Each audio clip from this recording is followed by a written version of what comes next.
This is an igniter, on a typical igniter on a Beckett burner, and we are going to test it to make sure that it's functional. So you'll find out that normally you have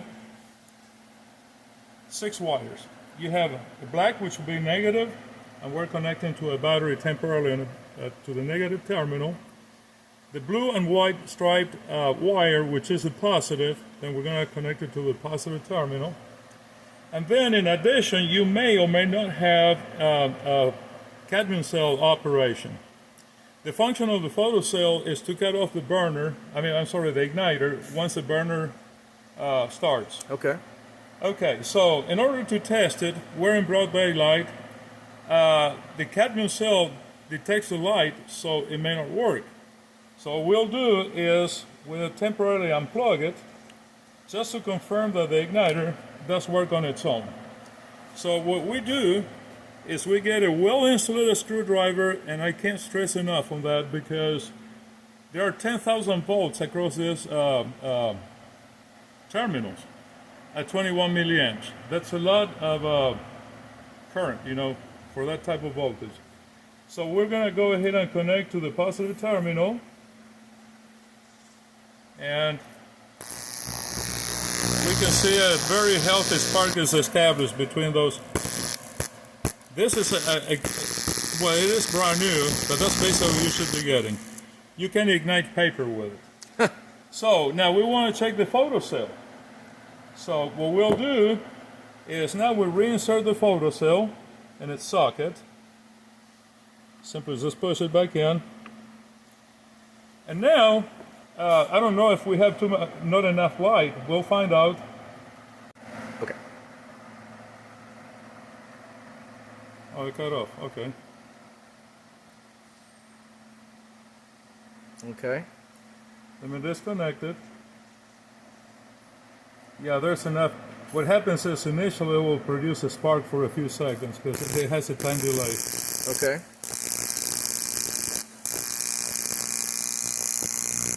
Okay, it cut off. Okay. It means that the photocell is working. If you don't have enough ambient light, it'll stay on until you shine a light on the photocell, and then wait a few seconds and it'll cut off. Okay, that proves that this igniter is working. That being a typical problem when you have fuel filling up the combustion chamber, begins to drip outside of the tank and coil assembly. You feel like you have an air draft, meaning the blower motor obviously is working and the fuel solenoid valve, yet you don't get any heat. That's basically what it is. It's the igniter failing. In addition, you could have a situation where the igniter is working correctly, but then you may have some issue with the electrodes. It's not quite as common, but if you have a heavy soot buildup around the electrodes, then the ignition may be grounded through that heavy carbon buildup without producing a spark at the end of the electrodes the way it should be. So that's another possibility, but typically 90% of the cases you have an igniter failure, and the only way to fix it is to simply replace the igniter assembly. So, Dad, a lot of people have asked how to change it, and I know you said it's extremely basic, but just show quite simply how you change out an igniter. Okay. This will be bundled with the wires corresponding to the motor.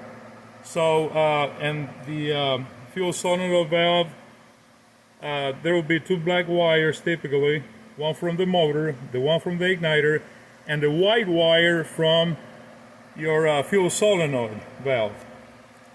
Correct. There will be a 3-conductor, wire coming from the outside. One will be white, one will be black, and the other one green. Then it'll connect. The black, of course, will be negative on a 12-volt system. We'll connect to the black wires plus the white wire for the fuel solenoid.